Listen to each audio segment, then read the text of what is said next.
The two angels came to Sodom at evening. Lot sat in the gate of Sodom. Lot saw them, and rose up to meet them. He bowed himself with his face to the earth, and he said, "See now, my lords, please turn aside into your servant's house, stay all night, wash your feet, and you can rise up early, and go on your way." They said, "No, but we will stay in the street all night." He urged them greatly, and they came in with him, and entered into his house. He made them a feast, and baked unleavened bread, and they ate. But before they lay down, the men of the city, the men of Sodom, surrounded the house, both young and old, all the people from every quarter. They called to Lot, and said to him, "Where are the men who came in to you this night? Bring them out to us, that we may have sex with them."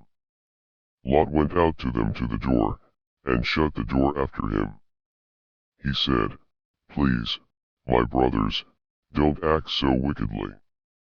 See now, I have 2 virgin daughters. Please let me bring them out to you, and you may do to them what seems good to you. Only don't do anything to these men, because they have come under the shadow of my roof." They said, "Stand back." Then they said, "This one fellow came in to live as a foreigner, and he appoints himself a judge. Now will we deal worse with you than with them?" They pressed hard on the man Lot, and drew near to break the door. But the men put forth their hand, and brought Lot into the house to them, and shut the door. They struck the men who were at the door of the house with blindness, both small and great, so that they wearied themselves to find the door. The men said to Lot, "Do you have anybody else here?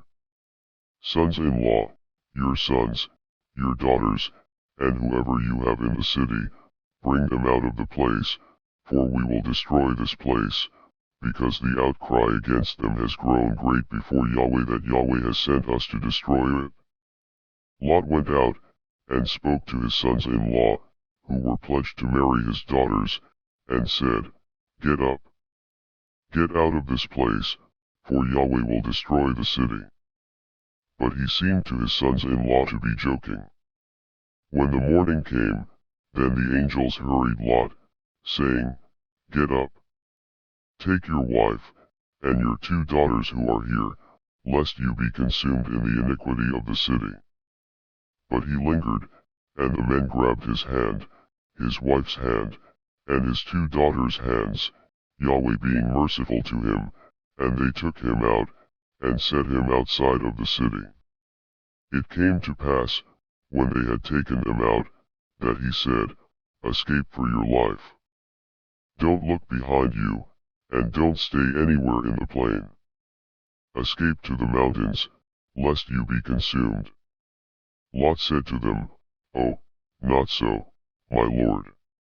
See now, your servant has found favor in your sight, and you have magnified your loving kindness, which you have shown to me in saving my life. I can't escape to the mountain, lest evil overtake me, and I die. See now, this city is near to flee to, and it is a little one. Oh, let me escape there, isn't it a little one, and my soul will live."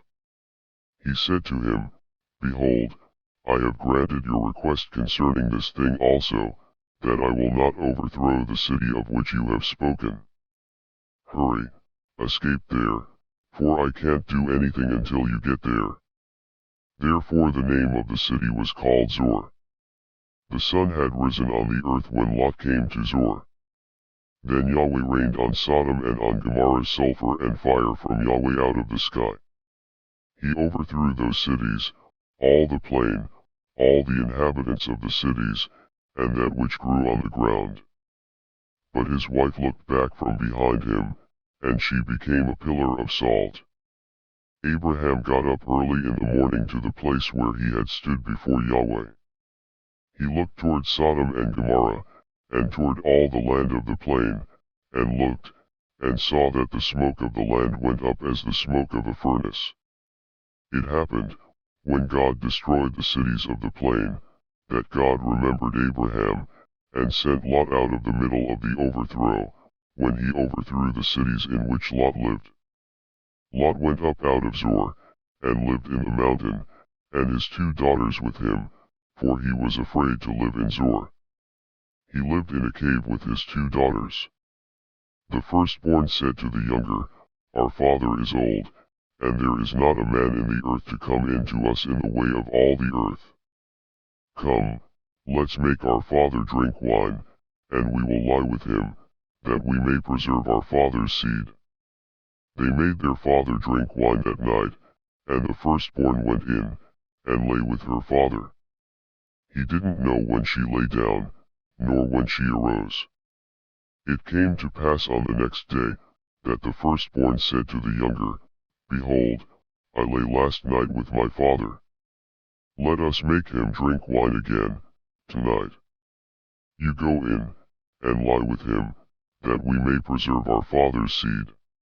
They made their father drink wine that night also. The younger went and lay with him. He didn't know when she lay down, nor when she got up.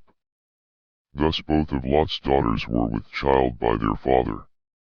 The firstborn bore a son, and named him Moab. He is the father of the Moabites to this day.